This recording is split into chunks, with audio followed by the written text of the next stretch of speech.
అంబిక లక్ష్మిని చంపటం కోసం అలా లోపలికి వచ్చేస్తూ ఉంటుంది. విహారి అక్కడే డోర్ దగ్గరే నిలబడి చూస్తూ ఉంటాడు. లక్ష్మి గురించి బాధపడుతూ ఆలోచిస్తూ ఉంటాడు. కనకమహాలక్ష్మి నీకేం కాకూడదు కనకమహాలక్ష్మి అని చెప్పి బాధపడుతూ ఆలోచిస్తూ అక్కడే నిలబడి ఉంటాడు. ఇక అంతలో అంబిక లోపల నుంచి అలా బయట నుంచి లోపలికి వచ్చేస్తూ ఉంటుంది.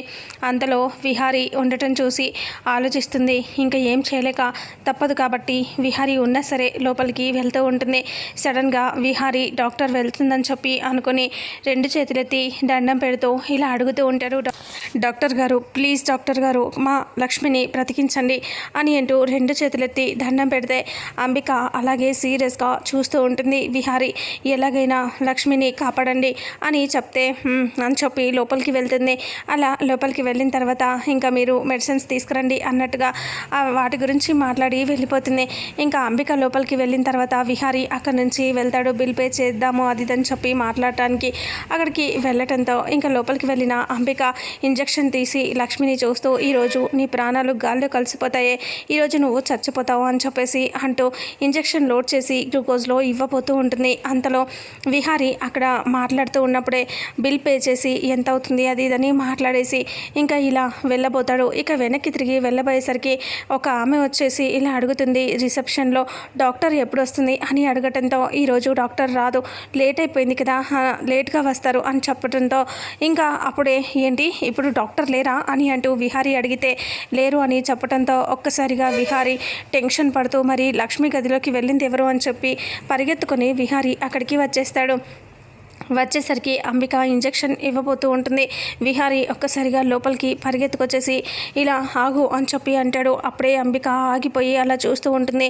ఇంకా అప్పుడు విహారి ఇలా అంటాడు సీరియస్గా చూస్తూ ఎవరు నువ్వు అని అంటాడు. అలా అనేసరికి అంబిక అలాగే చూస్తూ ఉండిపోతుంది. నువ్వు డాక్టర్ కాదని విషయం నాకు తెలుసు, ఎవరో చెప్తావా చెప్పవా మర్యాదగా చెప్పు అని అంటూ విహారి అంటాడు. అలా అనేసరికి అంబిక కోపంగా టెన్షన్గా చూస్తూ ఉంటుంది. ఏం చేయాలి ఎలా వెళ్ళాలి అనేసి విహారి చనేసి మాస్క్ తీపోతూ ఉంటాడు. అంబి రెండు ఇంకా విహారిని గట్టిగా నెట్టేస్తుంది. విహారి అక్కడ అంబిక అక్కడ నుంచి ఫాస్ట్గా పరిగెత్తుకొని వెళ్ళిపోతుంది. అంబిక వెళ్ళిపోవడంతో విహారి వెంట పడతాడు. బయటికి కూడా పరిగెత్తుకొని వచ్చేస్తాడు.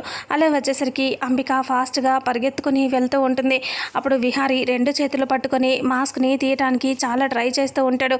అంతలో విహారి ఎంత ట్రై చేసినా అంబిక కూడా చాలా గట్టిగానే ప్రయత్నం చేస్తుంది విడిపించుకోవడం కోసం. అంతలో మాస్క్ని గట్టిగా పట్టుకొని విహారి లాగటంతో ఇంకా అంబిక ఒక్కసారిగా టెన్షన్ పడుతూ అలా చూస్తూ ఉంటుంది. గట్టిగా నెట్టేస్తుంది విహారిని. మాస్క్ లాక్కుని విహారి కింద పడిపోతాడు. అంతలో అంబిక తప్పించుకుంటుంది. అక్కడంతా పొగగా అనిపించేస్తుంది. సడన్గా అంబిక అక్కడ ఏదో చేసేసి ఇంకా విహారికి కనిపించకుండా మాయ చేసి పారిపోతుంది. విహారి లేచి కళ్ళు గట్టిగా తుడుచుకొని అటు ఇటు చూసేసరికి అక్కడ కనిపించకపోవడంతో ఇక విహారి పరిగెత్తుకొని వెళ్తూ ఉంటాడు అంబిక కోసం. అలా పరిగెత్తుకొని వెళ్తే ఎక్కడ చూసినా కనిపించదు అంబిక. మళ్ళీ లోపలికి వస్తాడు. లక్ష్మి దగ్గరికి వచ్చి బాధగా లక్ష్మిని చూస్తూ ఉంటాడు. ఇంకా అప్పుడే విహారి బాధపడుతూ చూస్తూ ఉండగానే ఇక లక్ష్మి తనకి జ్యూస్ కానీ వాటర్ కానీ ఏవైనా తాగించమని నర్స్ చెప్పి వెళ్ళిపోతుంది. అప్పుడు విహారి వచ్చి ఇంకా లక్ష్మిని చూస్తూ ఇంకా లేచి కూర్చోబెట్టి లక్ష్మికి వాటర్ తాగిస్తాడు. ఆ తర్వాత లక్ష్మికి అంత మంచిగా అయిపోయిందని చెప్పి డాక్టర్ చెప్తుంది. తనని మీరు ఇంటికి తీసుకెళ్ళిపోవచ్చు, హ్యాపీగా మంచిగా అన్నీ తినొచ్చు, అన్నీ చేయొచ్చు, ఇంకా తనకి ప్రాణానికి ఎలాంటి ప్రమాదం లేదు, మీ వల్లే తన ప్రాణాలు బయటపడ్డాయి అనుకోవచ్చు అని అంటూ చెప్పడంతో Vihari thank you doctor, thank you so much అని చెప్తాడు. డాక్టర్ వెళ్ళిపోయిన తర్వాత విహారి లక్ష్మికి టాబ్లెట్ వేసి నీళ్లు తాగిస్తాడు. లక్ష్మి వద్దు వద్దు అని చెప్తున్న అన్ని సేవలు చేస్తూ ఉంటాడు. ప్రేమగా తనని చూసుకుంటాడు. అలాగే ప్రేమగా తినిపిస్తాడు, అన్నీ చేస్తాడు. ఆ తర్వాత ఇంటికి వెళ్ళిపోతాం లక్ష్మి ఈరోజు అని చెప్తాడు. ఇద్దరు కలిసి కారులో ఇంటికి వస్తారు. ఇంటికి రావడంతో యమున అలాగే వసుధ ఇద్దరు వస్తారు. వచ్చి రాగానే పండు అది దిష్టి నీళ్ళు తీసుకురా అని చెప్తే పండు సరే తెస్తున్నానమ్మా అంటారు. ఇంకా పద్మాక్షి సహస్ర వాళ్ళు చాలా సీరియస్గా చూస్తూ ఉంటారు.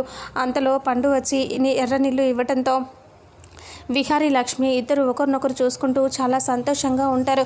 ఇంకా ఎర్ర నీళ్ళతో దిష్టి తీస్తే లోపలికి వస్తూ ఉంటారు. ఇక వాళ్ళిద్దరూ కుడికాళ్ళు ముందు పెట్టి ఇద్దరు ఒకేసారి అడుగు పెడతారు. విహారీ కూడా అంతకుముందే ఇలా అనుకుంటాడు, లక్ష్మిని నా భార్యగా లోపలికి తీసుకొస్తాను, ఎప్పుడో ఇంకా ఈ తొందరలోనే లక్ష్మి గురించి చెప్పేస్తాను అని అనుకుంటాడు. ఇద్దరు లోపలికి రావటం, ఒకేసారి అడుగు పెట్టడంతో పసుపు కాలుతో లక్ష్మి ఎరుపు కాలుతో కుంకుమలాగా విహారీ ఇద్దరి అడుగులు చూసి పద్మాక్షికి మండిపోతూ ఉంటుంది. అంతలో సీరియస్గా అరుస్తుంది, అయిపోయిందా మీ ఈ దిష్టి తీసుకోవటాలు, ఇంకా గుమ్మడికాయ తెచ్చుకొట్టు అని పద్మాక్షి అరిస్తే యమున అలా చూస్తూ ఉంటుంది. వసుధ అంటుంది, చావు బతుకుల నుంచి వచ్చిన వాళ్ళకి ఇలా చేయాలి కదక్క, చేస్తే తప్పేముందులే అంటే ఇంకేమైనా చేయండి మీరు అని అంటూ అది అందరినీ టెన్షన్ పెట్టింది, అవసరమా అని చెప్పి తిడుతూ అరుస్తుంది. ఆ తర్వాత వెళ్ళిపోయాక సహస్రకి అంబిక నూరి పోస్తూ ఉంటుంది. అది చివరి క్షణంలో విహారీ రాకపోతే నేను దాన్ని చంపేదాన్ని అని అంటూ చెప్తూ ఉంటుంది. అయినా విహారికి నీకు మధ్యలో అది అడ్డుగా వస్తుంది చూసుకో అంటే, అవును నన్ను కూడా అంత బాగా చూసుకునేవాడే కాదు, అసలు దాన్ని ఎంత బాగా చూసుకుంటున్నాడు అని సహస్ర తిడుతూ ఉంటుంది. ఆ తర్వాత లక్ష్మి గురించి విహారీ ఆలోచిస్తూ ఉంటాడు. లక్ష్మి ఏం చేస్తుందో, అసలు తినిందో లేదో అని చెప్పేసి లక్ష్మి దగ్గరికి వస్తాడు. ఇక సూప్ తీసుకొని ఇంకా అప్పుడు లక్ష్మి కూర్చొని ఉంటుంది. విహారీ వచ్చేసరికి కూర్చొని, విహారీ గారు మీరేంటి అని అంటే, ఇంకా నీకోసమే వచ్చాను లక్ష్మి అనేసి ప్రేమగా, చూడు నీకోసం ఏం తెచ్చానో అని సూప్ చూపిస్తే లక్ష్మి, నాకు ఇది తినటం రాదు, నేను తినలేదు ఎప్పుడు అంటే, నేను తినిపిస్తాను కదా నీకు అని తినిపిస్తూ ఉంటాడు విహారీ. అంతలో అక్కడికి లక్ష్మి సహస్ర వస్తూ ఉంటుంది.